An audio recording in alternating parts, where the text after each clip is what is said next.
That could not have dreamed of anything like this happening. It's been a true blessing. We started with one single multifamily and now have a portfolio of 19 self-storage facilities across 7 states. We're not going to talk at all about self-storage tonight. Tonight we're going to talk about one simple thing that my parents did when I was born, which was open up a whole life insurance policy for me, and that grew for 20 years.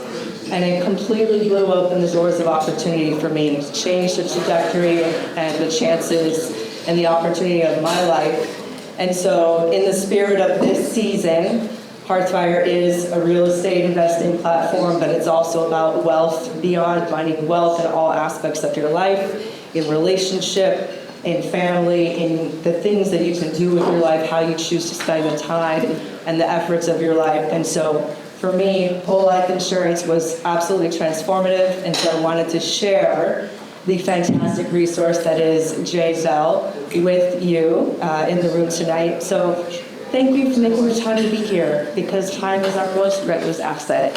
So thank you very much for being here. I hope that you find this valuable and worthwhile.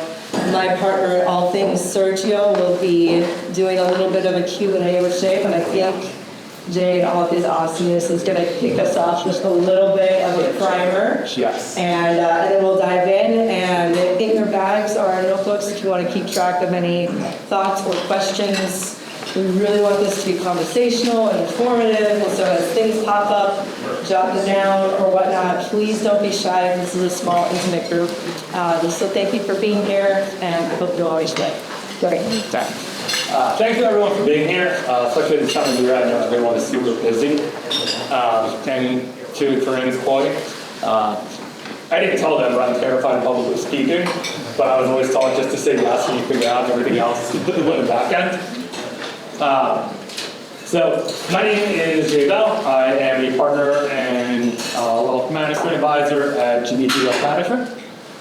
We are a fiduciary firm that works with about 300 families all throughout the country, based out of Maryland. I am a Ravens fan. Please don't hold that against me. You guys won. You guys won. Come on. Be gracious winners. Let's do it. We don't need the batteries of Santa Claus. So when I was told to give a presentation about life insurance this close to Christmas and to pull people in here, I was now taken back. Like, I know how impactful this has been. We were asked and invited and encouraged. I know, but it was one of those things where, like, do people really want to hear this? Like, how do you want to do this? But as we got into the conversation of what we were supposed to cover, it became very apparent that it wasn't specifically about just life insurance in a silo. It was about creating options and having flexibility to be able to leverage other things in your life.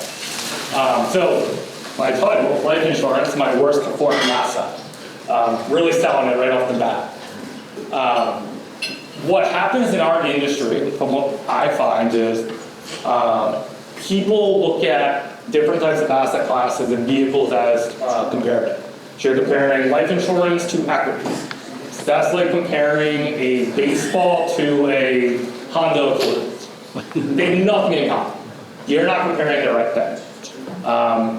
We also see in our industry a lot of times people will talk about kind of cash on cash rate of return, which again is very important. You want to make sure you're getting yield on your money.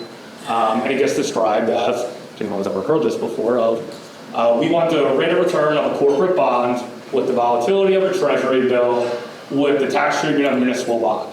So essentially a bond surrogate where you're getting better yield in a tax-free environment. Everything there that's stated is true. But that really isn't the way that we view it as we're building it out and looking at people's situation. So to paint the backdrop to this, give a little story. My wife and I love going to Charleston. We go every January for 2 weeks. We have since 2016. We're not necessarily city people. So Philly was really challenging to drive in. You guys are not very nice. But we made it. A lot of honking, pedestrians, just go, it's just interesting. So we like Charleston, a little bit slow, but we also like going to all the neighborhoods around Charleston, so we don't necessarily stay downtown. So from 2016 to 2019, we would go down there and we stayed in different areas. And we found an area that's called Park Circle. It's 10 minutes from the airport, 10 minutes from downtown, 10 minutes from Sullivan Beach. There's 50 bars and restaurants right there. It's amazing. It's 100% our scene. So after 2019, we left and we said, we should start casually looking at things down here. It would be amazing to be able to find something, but it was very much like a passive approach, like we'll sign up for Zillow, we're not gonna waste the realtor's time, it's not fair to them. But it just planted that seed in the back of our mind.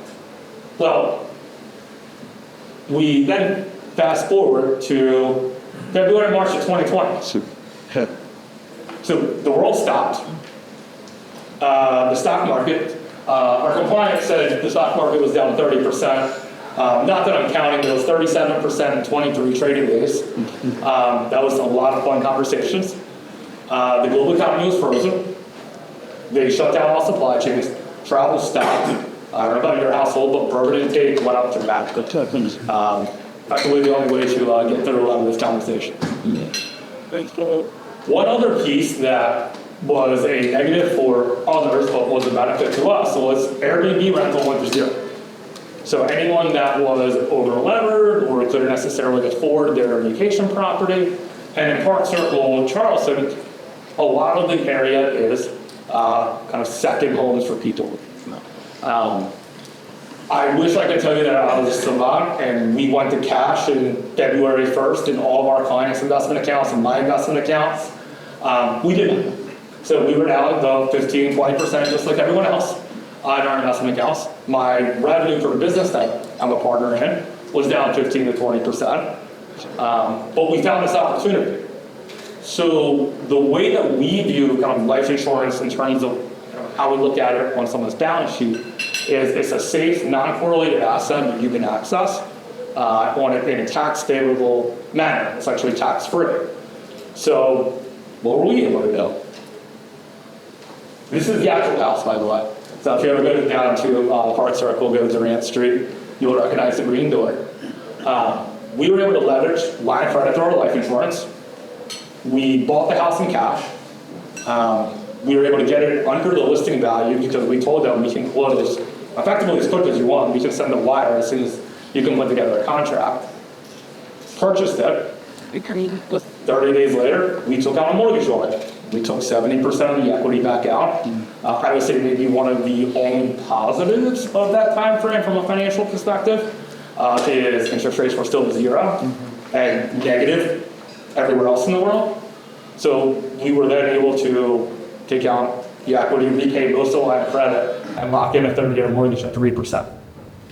So the way that we view life insurance in the overall scheme of things is, it's not about the rate of return on the cash inside. Look, having that on our balance sheet just allowed us to lever everything else to be able to make a perspective. So our real estate portfolio is better, our investment portfolio is better, because we have this safe, non-correlated asset on there. I would say just as another little example, and there's a lot here. We'll send this presentation out. Please don't try and go blind to figure this out or be able to read all the numbers.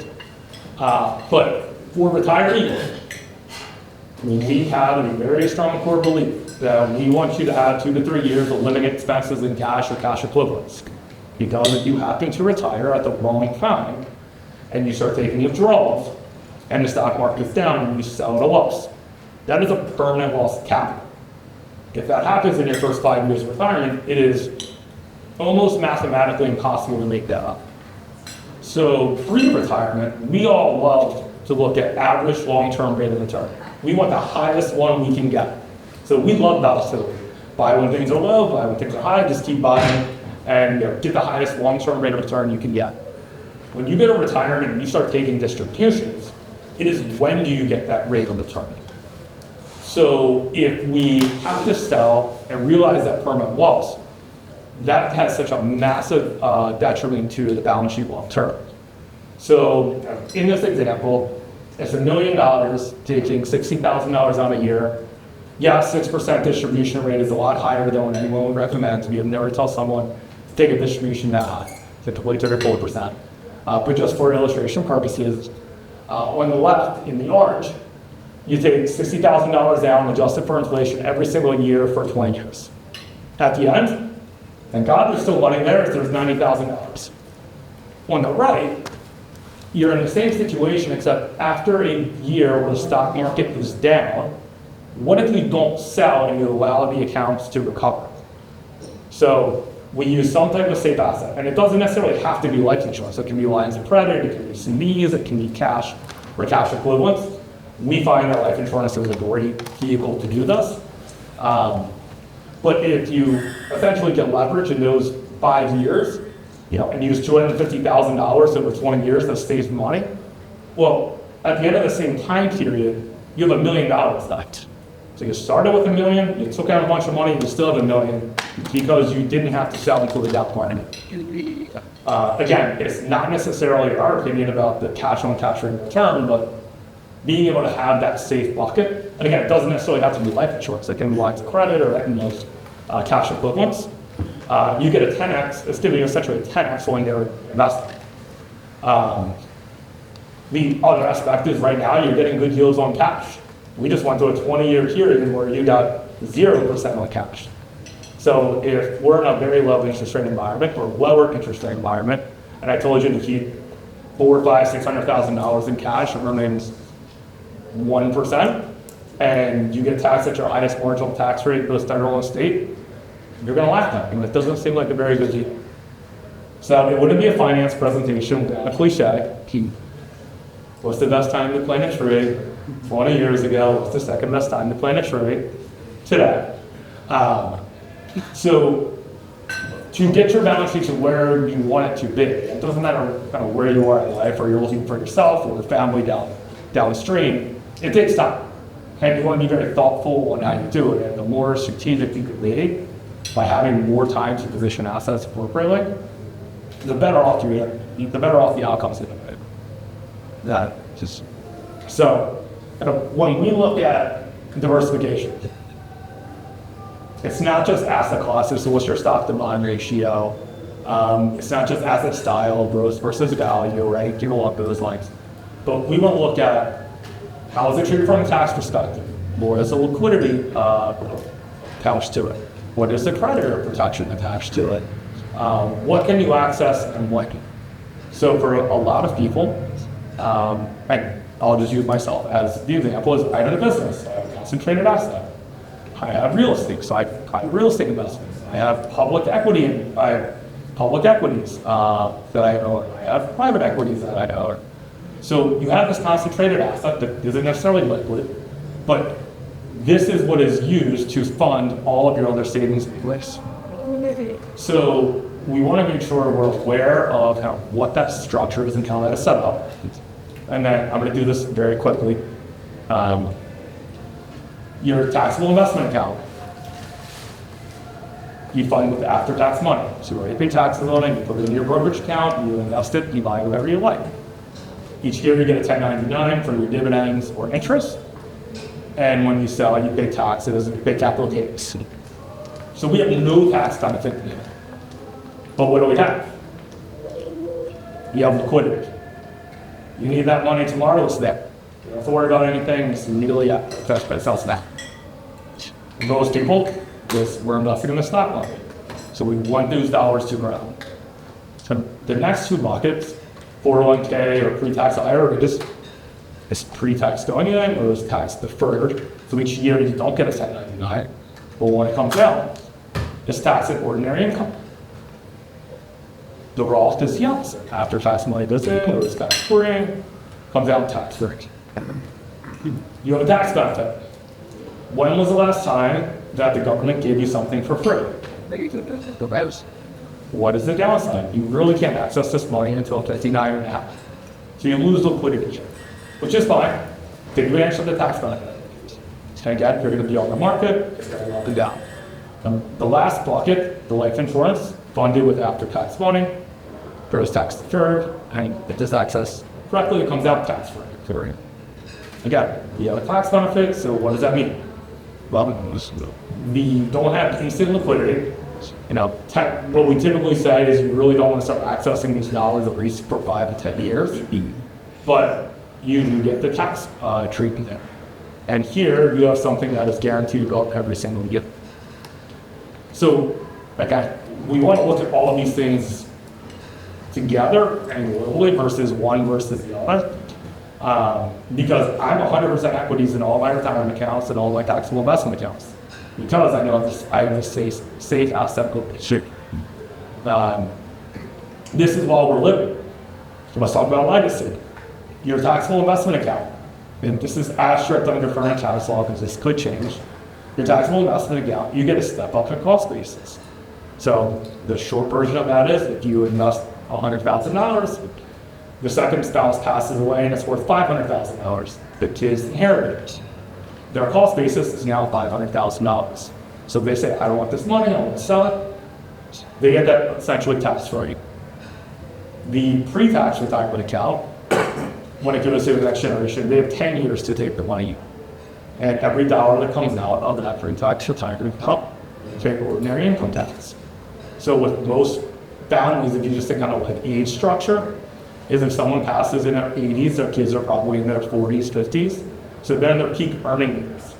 So no one is, caveat this with, no one's going to be upset about inheriting money. That is a great gift. Generational money is amazing. But if you're handing someone money where they're going to pay more income tax because they're already in 37% tax bracket, and they have 10 years to take this money out in their peak earning years, that may not be the most efficient way to go. The Roth, tax-free no matter what. It is amazing. You still have 10 years, but it doesn't matter when the money comes out. It's all tax-free. Huge. And then the life insurance will go tax-free to the next generation as well. The ladies. All right, good? All right. Good. Typically, the question is, okay, what's the right next? It all depends on circumstances, where you are in life, what your situation is. If we simplify it even further to become those buckets, everyone has safe money, safe and secure, has a bucket. Everyone has kind of progressive. And most people have them. So if you are a W-2 employee, you work for a publicly traded company, your employee stock purchase plan, your restricted stock or stock options, that's your home run money. Your aggressive money is your 401k, your Roth IRA, and then you want to look at your savings money. Things tend to be weighted more towards the aggressive and home run money for people that have W-2 goals. For business owners, entrepreneurs, every single day you wake up and go to work, you're taking a risk. Most business owners aren't in love with a lot of stock market exposure because they have the definition of private equity. It is their business, and they have control over that. They can make changes to it and have impacts on it. They can't control what Google's earnings are. Zero impact on it. They don't necessarily want to do that. So for most business owners, they want more safe assets because their home run money is going to be selling their business, liquidating their business, or some kind of distribution from there. And that's how they're going to live, right off into the stuff. So there isn't a set formula. I wish there was. Although I don't really wish that because then we wouldn't really have a career. It would all just be a formula. Yeah. Thank you, Jay. All right, so first, thank you, Jay, for that presentation. Just out of a curiosity as we get into, I have some questions here. We'll obviously open it up. How many of you have a whole life policy somewhere in your family today?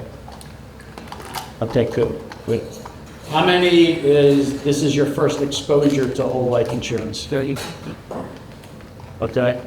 How many have whole life policies for their kids? Okay, perfect. All right, good. So we know we've got pretty good exposure there. I've got some questions here, and one of, we talked about, and this was sent around in some of the intro for this event here, was how we have leveraged whole life in our lives, with us, with our business, initial investments, and now with our daughter. So just a little bit of background. Corinne mentioned the trajectory of her life, and it really, for those of you that this is new exposure to you, the whole life insurance is essentially paying part premium, and then part of it is effectively an investment, right? And so the earlier and younger that you are, the more of that premium goes towards the investment side versus actually the insurance side. So the misnomer about insurance is that it really is about insurance when we're actually looking at it as an investment. So in the case, When I compliance, savings vehicle. a savings vehicle, although at a higher Yes. yield, right? So Corinne, her parents had the wherewithal to open a whole life policy when she was young. It grew the cash value, and as Jay indicated, you can pretty much borrow it for any and all reasons, correct? Right? As opposed to when I was working, I had a 401k. There were a lot of restrictions on what you can borrow. You could borrow it, you had interest rates, you had a whole lot of different components to it. Same thing goes for the whole life policies, but there's a lot less restrictions around that, right? Can you talk a little bit about that? Sure. So with 401ks, depending on what your balance is, you're typically capped at $50,000 loan. And your interest you are paying yourself, which is nice. But if you leave your employer, if you don't pay back that loan within a set period of time, that whatever that loan balance is added to your taxable income. So we refer to that as phantom income. So it is money that you're paying taxes on, but you don't really have money in your hand. That's your real challenge. With permanent insurance or whole life or cash value insurance, you can borrow against it for whatever reason you like. There's multiple ways that you can do it. You can borrow directly from the policy. So if you take money out of the policy, you will reduce your death benefit for dollar per dollar for which you take out. And there's an incredibly low interest rate attached to it. For younger people, or people that are kind of building businesses, what we typically are encouraging them to do is go to a bank and collateralize it. So you assign the policy to the bank, and they give you a line of credit with a check.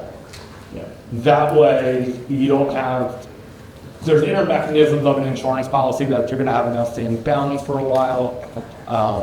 It could create a little bit more work, but if you're using it in an entrepreneurial fashion and using it as kind of essentially a line of credit, you're better off going to a bank because then the interest falls from the clients. Get it referred by your CPA. You've never had a CPA say no, but I want to say, get it referred by your CPA. We've never had a CPA have an issue with relaying out money to your business, you're lending money for a business investment. Why that interest should not be taxed, not. So whatever the arbitrary rate is, it's not so. Because of the tax feature. So to bring this, the example home is Corinne was able to leverage the cash value of her whole life policy for student loans for college, and then again for the first multifamily property, right? It has since. I should say, so I'm second generation, so my parents, even before me, my mother had a Montessori preschool, and they were able to borrow against a policy that they had to build it. It was a single-family home with completely rezoned and changed and laid out to be her school on the first floor, and then my father's law practice on the second floor. And I know that was the first time that our family leveraged borrowing against policies. And I really should say, like, my parents moved out to Los Angeles from Wisconsin. One of my grandfathers worked in steel mills. My other grandpa was an auto mechanic. So, like, nothing. Like, their bare belongings in a car, drove cross country, each had, like, built a life to themselves. And my dad happened upon me, a gentleman that introduced this concept to him. So it was life-changing for them and their business pursuits. And then they set the groundwork for me as well. Yeah, and since, and I like to think of my personal investment philosophy and talk to Haas, where's Haas? Back there, hanging out by the wall. I've been talking to Haas about this. Like, really, I consider myself a conservative, aggressive investor, right? It's really about managing risk against returns, right? I mean, we like to think that we are in the least risky real estate asset class that exists right now, because self-storage is, yes, it's real estate, but it's also a dynamic business as well. So when we were introduced, and it was actually Jay that introduced us to the concept of what he talked about earlier, is leveraging the cash value, collateralizing it. So we collateralized it with a bank in Texas, right? The cash value stays with NML, continues to get the dividend, and we were able to get a line of credit from the bank, right? At one point, we were at negative interest rates, right? So think of it this way. It was a beautiful thing, right? So when we had very low interest rates, we're paying, it was prime minus 75 points, right? So we're borrowing the money from independent bank. We're borrowing the money at, say, 3%, and the dividend is like 5 or 6. So the money's actually still growing at 2% while we're leveraging it, and we're leveraging that money to buy real estate.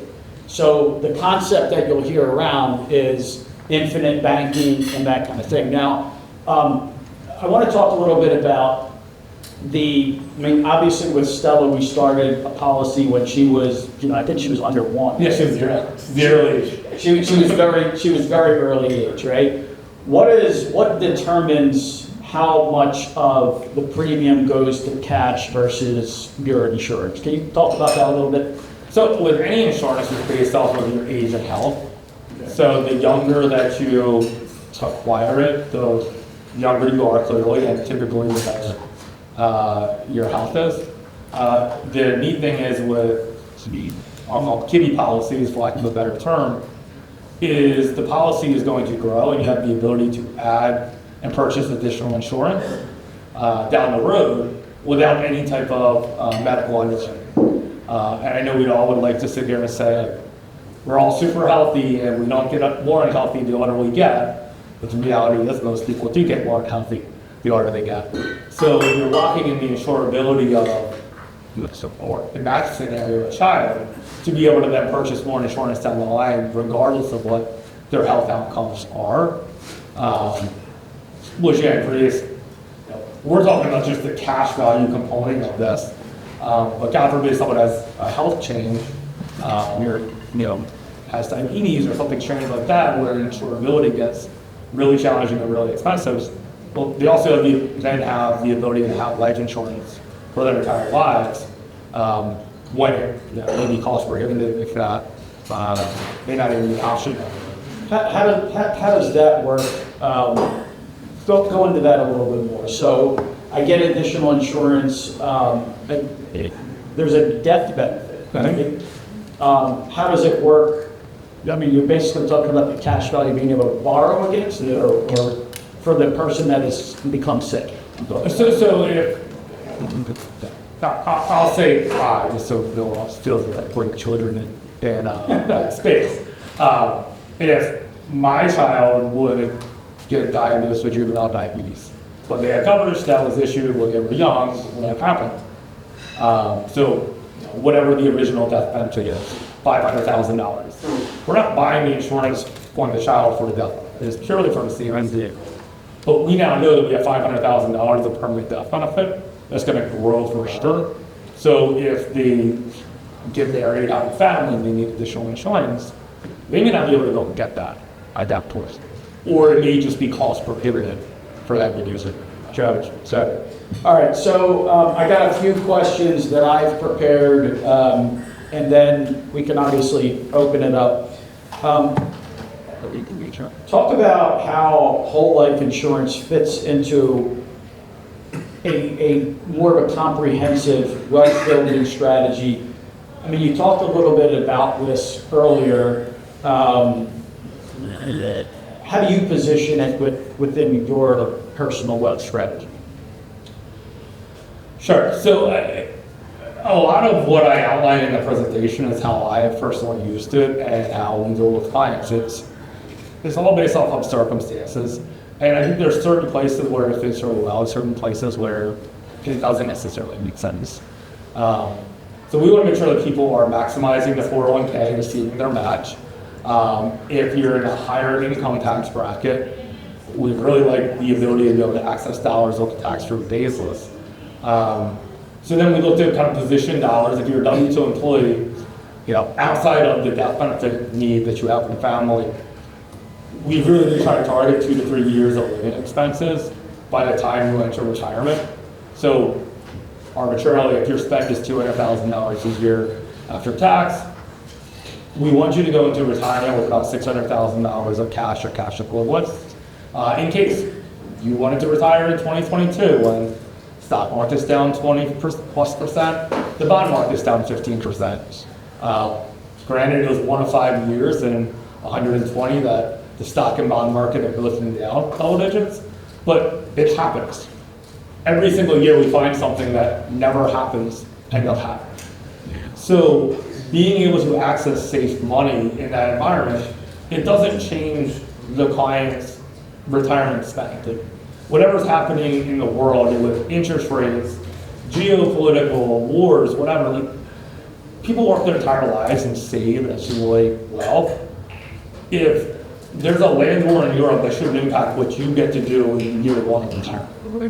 So for most people, we're targeting 2 to 3 years of living expenses. It likely won't all be in cash values, so maybe you have $200,000 in regular kind of checking and savings, and then $400,000 in cash inside the life insurance. So for like W-2 employees, kind of that's our target. For business owners, it really depends on people's risk aversion. We really find with most business owners, again, every day they wake up and drive to their company, there's a boatload of risk associated with that. And they'd rather own the building that their company is in. They'd rather own real estate tangible assets than owning common stock of some publicly traded company. So for those folks, they tend to really like to conserve his nature. And there's also creditor protection for that. Because that's another aspect of being a business owner is, in America, you can sue for whatever you want. Doesn't mean if you're right, wrong, or indifferent, that you can sue. So having asset protection is really, really important to them. Tell me about the asset protection. How does that work? So again, we've spent all this time talking about the cash value, but it is a life insurance toxicity. The reason that they get the really neat tax benefits is the IRS classifies it as a life insurance policy, which gets creditor protection. So if there's a bankruptcy, if there's any change if there's some kind of liability, they can't go after it. Those dollars are completely attached.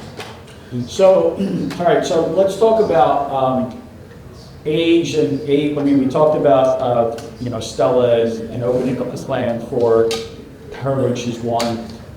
For us, when we evaluated this, for me, we decided, because of our business and our investments in real estate, that the whole life policy was most appropriate according with what we have. When in age does it become less advantageous to put a cash value with, and it may be, obviously you're not opening a whole life policy if you're 60, 70 years old, right? When is the kind of, it's too late or it doesn't make any sense how it is? So the question that we always ask inside of our firm is, in any conversation that we're having, is what are we solving for? So to your point, if what we're solving for is cash accumulation, then the older you get, the less advantageous that becomes.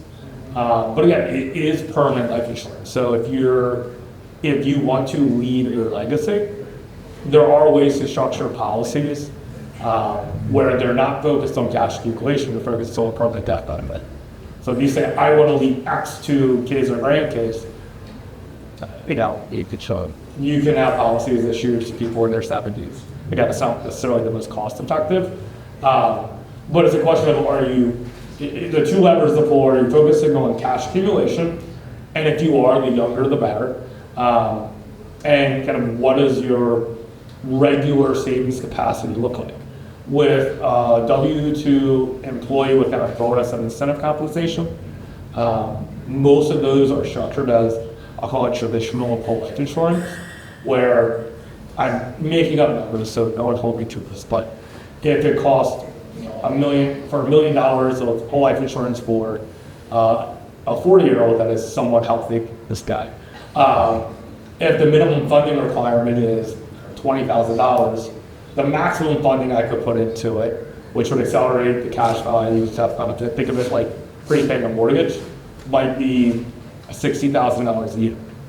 We could also structure a policy that if you have lumpy income, you have big swings in it, where you could structure it as a kind of different type of permanent insurance where my minimum funding requirement might be $10,000, but I can drop in a lump sum of $120,000. So that you, again, it depends on what you're focusing on and what your profit telling you. Start those things. All right, let's talk a little bit about your obviously Northwestern Mutual. What is, there are, I don't know how many different mutual companies out there in insurance. What differentiates NML from some of these other companies? Sure. So interestingly, my contract is through Northwestern Mutual, so I'm a statute. We're getting really nerdy. I'm a statutory 1099 employee by them. But all of our employees that work for us, our names show up on their W-2. So it's really nice that we use Northwestern Mutual as our back office, our custodian, and we use them for their insurance. But we are independent. So interestingly, this year we're going to have more insurance revenue through Mass Mutual than we will Northwestern Mutual. Okay. Yeah, so it depends on people's circumstances. So Northwestern Mutual is the only one that is still AAA rated, and they have the highest dividend payout rate in relation to the other mutual companies. But Mass Mutual is a really good company. New York Life is a really good company. Penn Mutual is a really good mutual company. Kind of the way that we do it is, especially if you're looking in the cash accumulation space, you're going to want to have a mutual insurance company as the provider for that. And ideally, you're going to want to have someone that can source it from multiple vendors so that you can compare and contrast. And a mutual company just being, if you own a policy with a mutually held company, you have ownership in the company. So profits get pushed through to you. As a policy holder, you have ownership.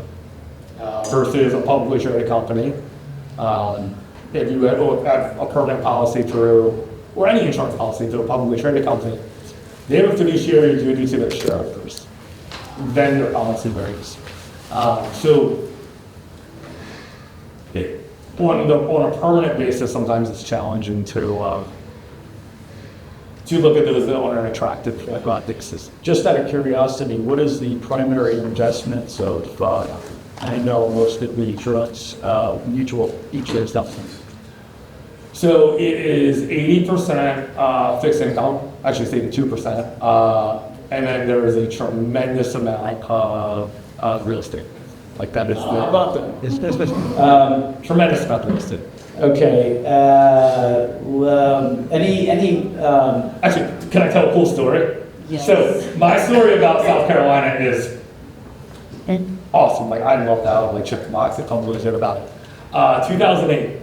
Everything's going to hell in a handbasket. Money markets broke a block. Companies are having issues all over the place. Northwestern Mutual backstopped the money market for a large publicly traded financial services firm. They were able to get essentially paid like 6% for like overnight borrowing, which is insane. They also purchased a building in cash in Seattle, Washington.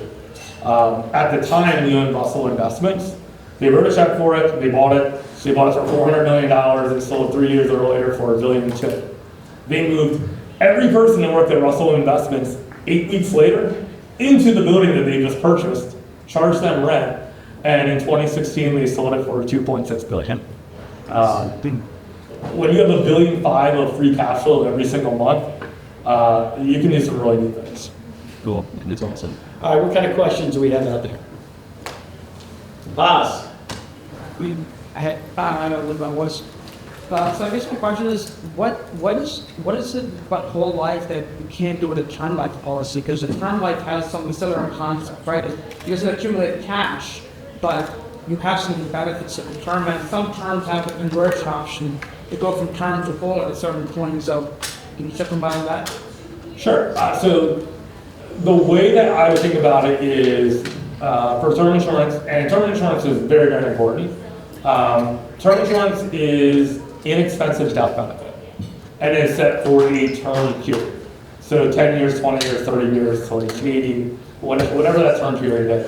But the premiums that you're paying into it are just covering for the cost of insurance. So to the example of that somewhat healthy 40-year-old that costs $20,000 for a permanent policy, $1 million of term insurance might be $1,500 a year or something like that. So it's really inexpensive. For most term policies, there is a conversion feature where you can convert it to something that's permanent without medical underwriting. And for some people, it makes sense to be able to structure their insurance with alternative depending on what cash flows look like. So yeah, I wouldn't look at it as an either or. So for the first 10 years of being married, the bulk of my insurance portfolio was term insurance. Because I just didn't have the cash flow or the income to be able to fund the permanent insurance policy. And then over time, I just converted chunks and chunks over. My billing account is actually hysterical because it's like 15 different policies, because every time my residual revenue will go up or my distribution will go up, I just follow the formula. It's like I have to convert more, I'm going to convert more to be able to get to kind of what the final thing looks like. Is that helpful? Or? Yeah, I mean, it's a pro and con, right? It's like, it depends on like how the cash flow works. And I have free cash flow works on a personal basis. So, I mean, I'll get another question that we get asked all the time is why don't we just buy term insurance and invest in difference? So if it costs $20,000 for me to have permanent life insurance for $1 million, but I could get $1 million of term insurance towards $1,500. Why don't I go invest that $18,500 into the stock market? My answer to that is I am doing that already. It's not a question of adding more market-based assets. It's I want to add, me personally, I want to add that safe bucket of money.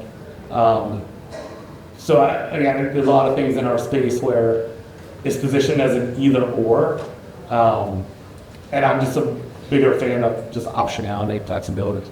Yeah, I mean, not to mention that we have risk every single day. And it's, we'll talk a little bit more about the legacy planning of this, right? I look at the insurance part of it is, it's not just about us, right? The savings aspect of it, the investment vehicles and all of that is certainly a key part of it. But you're getting also the benefit of the insurance for your family, for the legacy, is being able to hand that down. Talk about the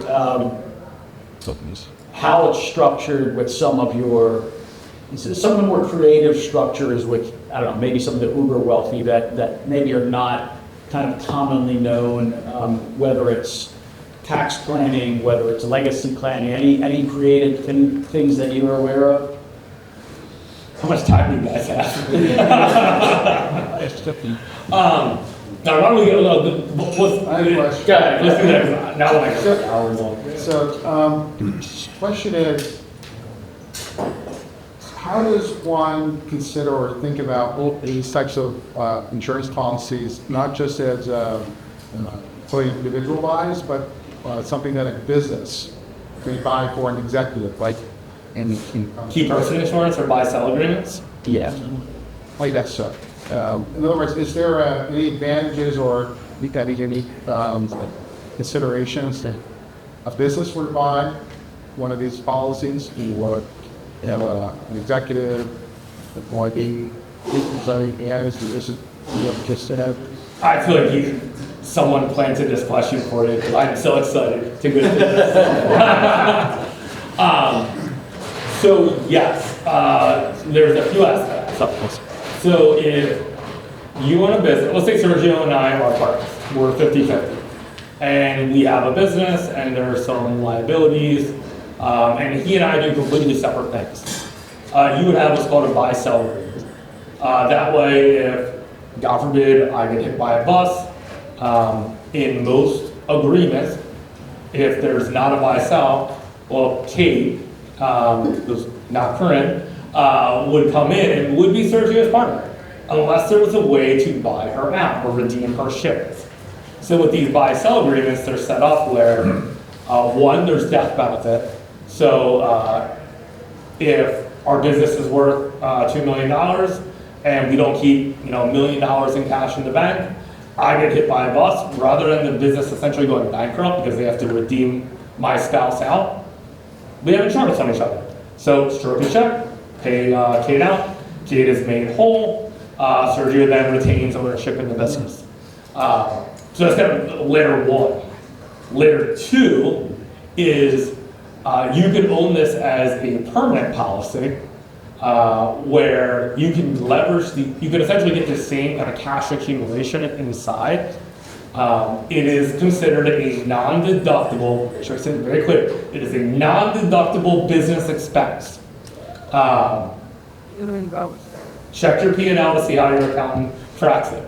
But that cash that accumulates inside there, you can either have that set up where it is leveraged as line of credit inside the business, or you can use that as a potential buyout down the line.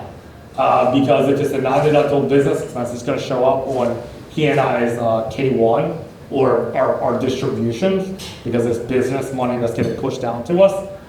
So it's an after-tax piece. So if Sergio is 15 years older than me and we have this buy-sell agreement in place, well, we have this internal funding mechanism that when Sergio says, I want to sell the business and you need to come up with $500,000 as the down payment and then pay me out over the next 5 years. Well, if you have $500,000 inside of this buy-sell agreement, well, guess what? That's so the partner has been paying tax on those dollars. They probably wouldn't have saved it in an appropriate place, or it would have gone to something else. There's your down payment to be able to buy out or redeem the other shareholder. So are these policies then in context of this, like, additional spying considered an asset?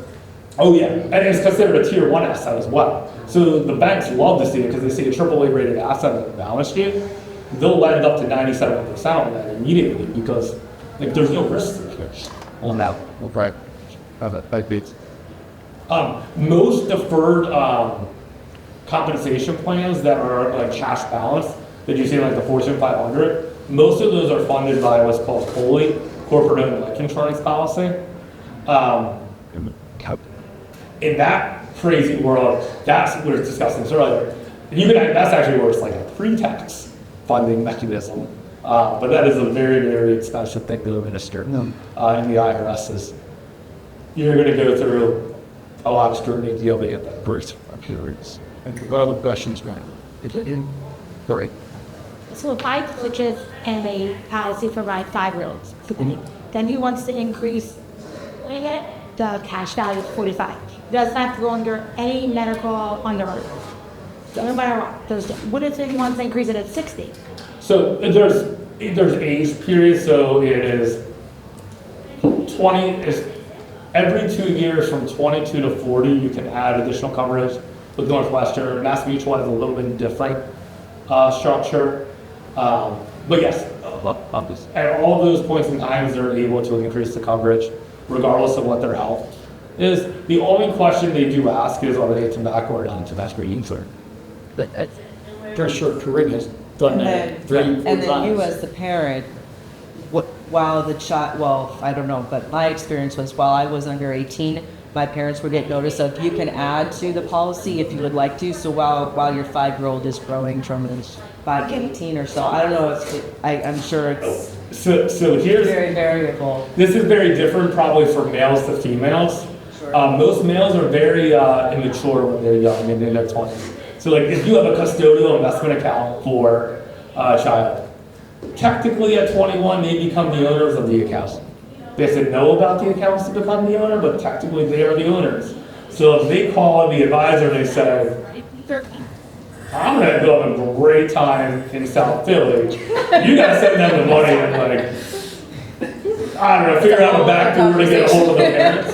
With the life insurance, there are no transfer of ownership rules. So, and again, we see this all the time, where like males, like you don't have to give it to the kid. You technically never have to transfer ownership to the child.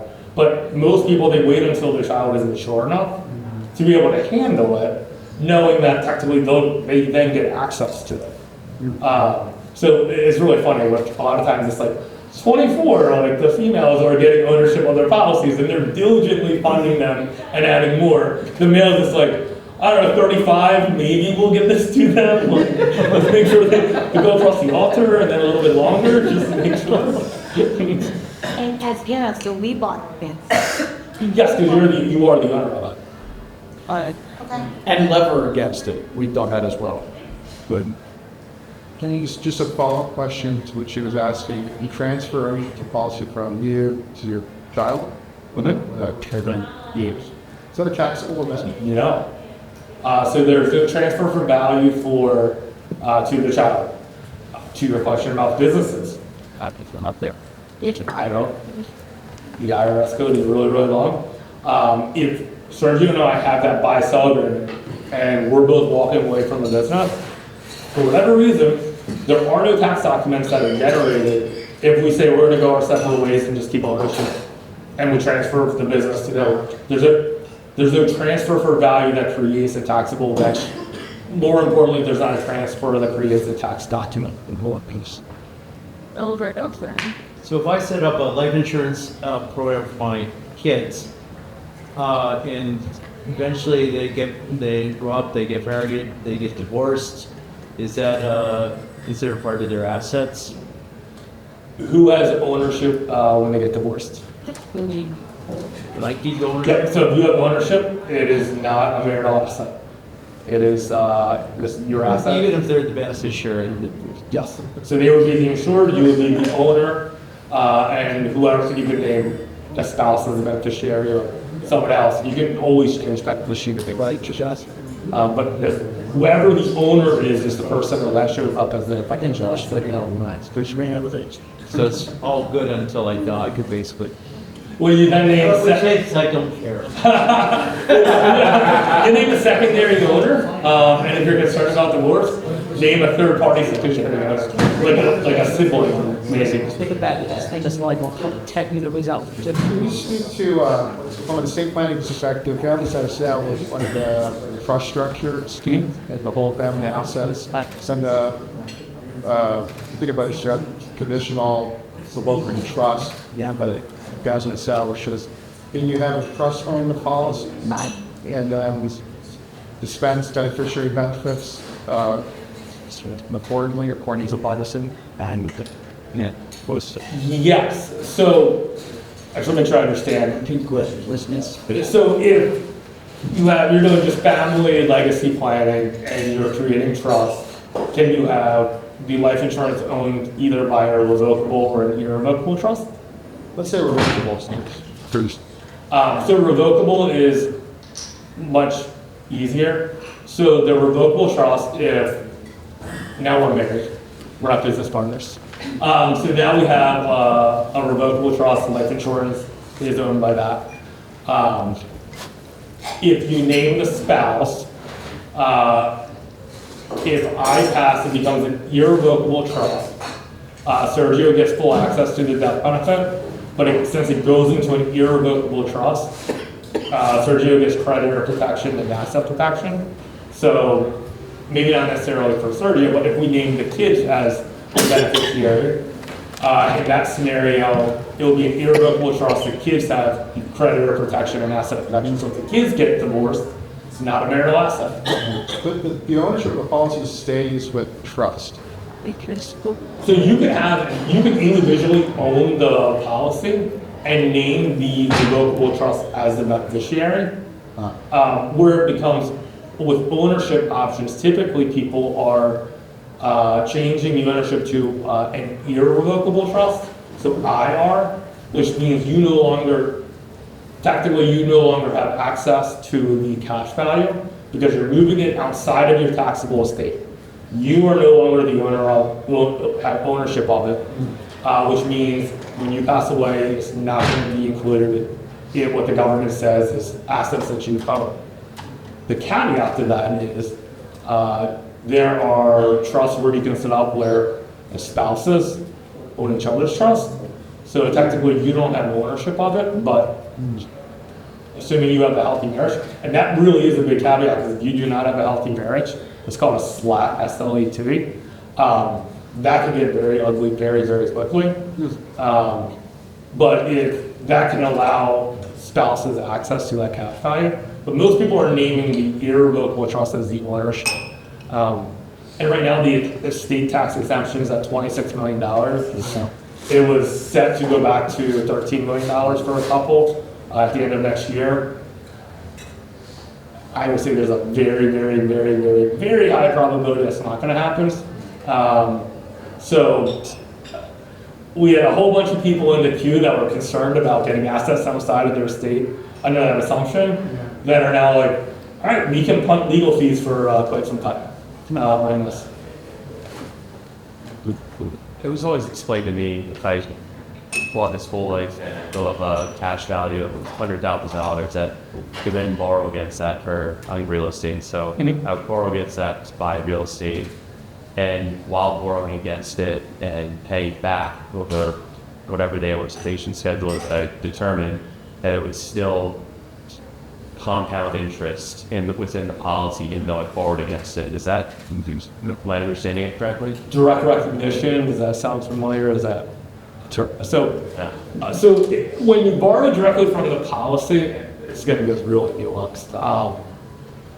Everything you just said is correct, but I'd rather be overly transparent and make sure everyone is on the same page.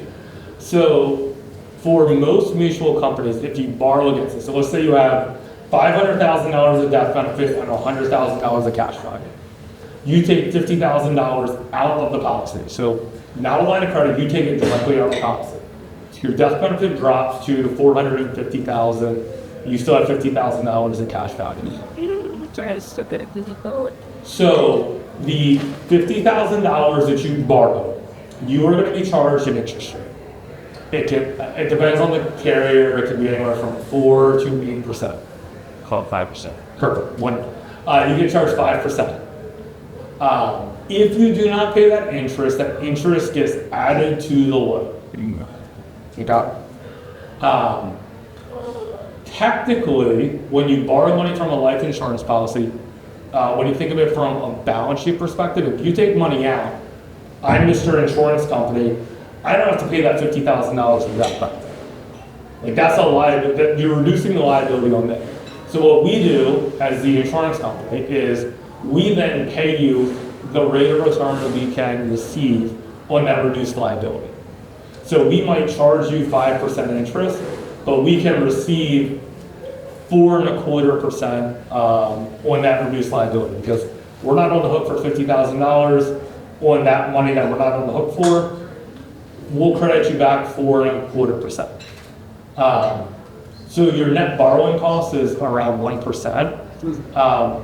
However, if you don't pay that interest on an annual basis and that thing keeps accruing, you can accidentally put yourself in a precarious position. So like when people are saying, if you're going to borrow money in like real estate and you're going to constantly use it as a line of credit, take the safe way and go to a bank, collateralize, and then just use it as a line of credit. Most of the time when people are taking it directly out of the policy, it's more when they're in retirement, and it's we may or may not pay this money back, and we're not concerned about that.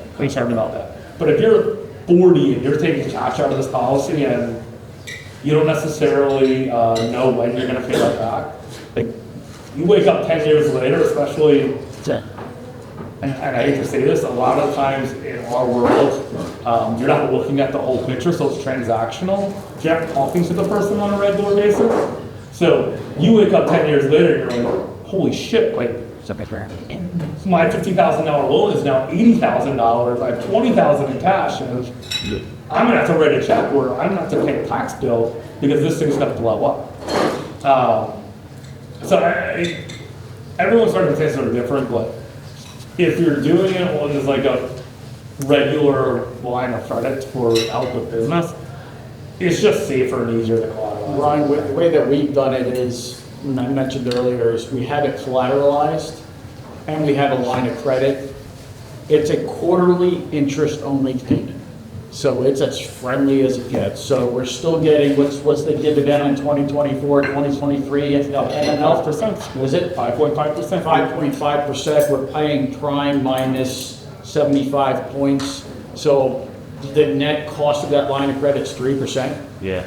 I mean, you can't beat it. I mean, obviously, we're not using that money and going on cruises and doing shit, right? Yeah. It's being reinvested, so. Good caveat. Well, why did you go to the bank instead of just borrowing? For exactly for the reason that he. Because we had to call, so like when we first started working with Terrain, like we came in, I wasn't around when Craig was zero. Although I'm not aging that well. So you may not know that. But it was like, hey, we have to make you should make an interest payment on the policy loan, like you should do this, like, and it just became like this regular thing to make sure that like we didn't create any long-term issues with the policy. So here's a simpler solution, let's just go to a bank, they're gonna give you a checkbook, and yeah, they can recapitalize the interest in the line of credit, and then you have control over it, and you're not gonna create any type of, negative consequences. When interest rates were low, it was actually a negative interest rate. It was incredible. So we were paying 3% to the bank, and the dividend was 5%. I mean, it's an open, right? Yeah. Joe? You discussed the, or whole life, is there a sweet spot you're very charitable with?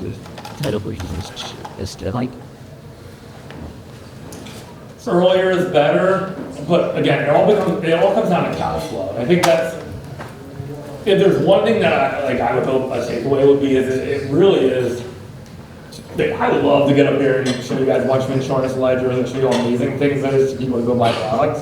Like, the reality is it really depends on what your circumstances are. Like, these things are incredible intermediate to long-term savings vehicles. Where these things really stink is you use them to save the majority of your kind of after-tax savings into it. 3 years later, something changes to your circumstances, and you can't fund it anymore, and you have to cash it out, and guess what? You're nowhere near break even. And you are so angry about that, because you put a bunch of money in, and maybe you get 40% back. So like, it really depends on what your circumstances are and from a cash flow perspective. What I'll tell you, Joe, is when we met, right, this was all a new concept to me, right? I was 40 or 140, right? When we did the math. You were 40, I was making fun of you for being 40. Yeah. I was like, Corinne's home.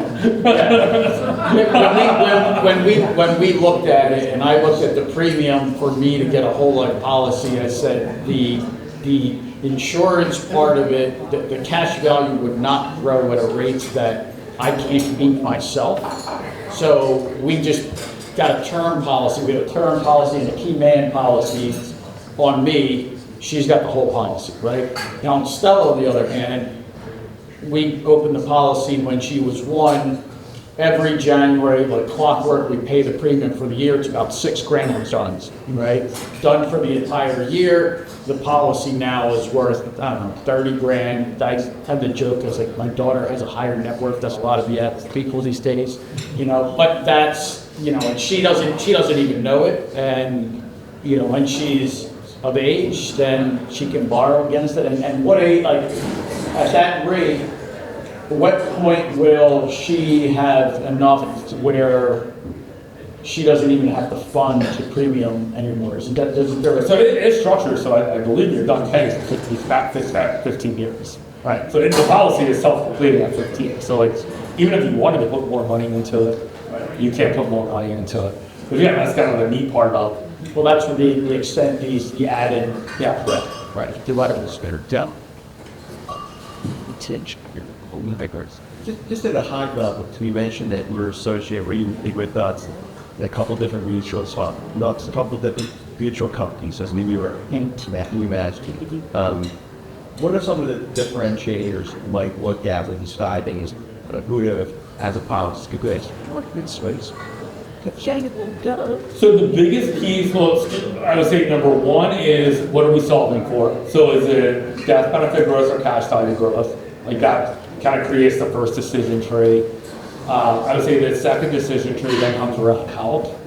I love Northwestern Mutual, but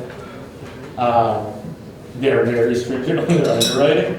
But their mortality rates are 40% better than everyone in the industry, which is great for the policyholders, but it's challenging for people that have may not be ideal health. So then it becomes, all right, is the second best health rating here better than the best health rating over here? And then a lot of it comes down to what is the capacity that the company will just take on. So we're working on a pretty sizable estate planning case right now where the max capacity Northwestern Mutual is 25 million and Mass Mutual is willing to take on 60 million. So rather than having to go through multiple carriers to get the coverage that we need, it's much easier to just put it with one carrier. And then some of them have different funding mechanisms in terms of like timing. So some of them you can fund for 7 years, 10 years, 15 years, and it is a preset schedule versus it's fund as you will, I guess. But like it goes death benefit or cash, and then health are the two big ones. And then there's a bunch of, I would say like 1A, 1B, one like that, like 299 something was like that last about. Here's a question for you. What's the difference between whole life and universal health? Like, I didn't. So whole life insurance is a very safe way to fund a permanent policy. And you're going to get death benefit growth and you're going to get cash value growth. And it's really challenging to mess up the funding schedule. So to kind of what I alluded to before, that $1 million of whole life for a healthy 40-year-old, if it costs, the minimum funding might be $25,000 for me, and the maximum I can put in is $60,000. If I fund that policy at $25,000, the cash value and death benefit growth is still going to be something that you're happy with. If I fund it at more, it's going to be better. With universal life, you have a lot more flexibility in the funding. And a lot of this changed in 2001. There was a law change called 772 that created a lot more funding capacity. So that $1 million of whole life for universal life for me, my minimum funding requirement might be $10,000, but I could put $120,000 in it, and I can really accelerate the cash value growth inside the policy and be able to access that early. And I could technically then skip a year if I don't want to fund, or you have all these different options and mechanisms with it. So if you minimally fund a universal life, this isn't 100% of rule, but for the most part, if you minimally fund a universal life policy, you can't take cash out of that. You take cash out of that thing, you have a very high probability of long cut. If you have a universal life policy and you're max funding it, oh, that thing is an incredible vehicle and that looks amazing. And you have a ton of flexibility with it. That's your best. So that's why, for the most part, if people have lumpy income, so if you have a business that might have $500,000 profit 1 year, $1.5 million another year, and $0 the third year, universal life works great because when there's excess capacity, you can just drop money in and essentially get the policy paid off very quickly.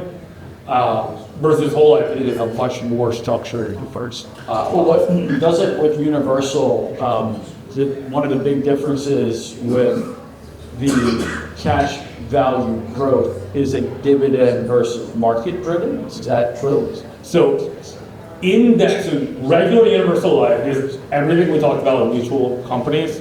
You're getting essentially the same mechanisms for the cash value agreements. Index universal life is a little bit different, where you're getting derivatives of an underlying index rate of return.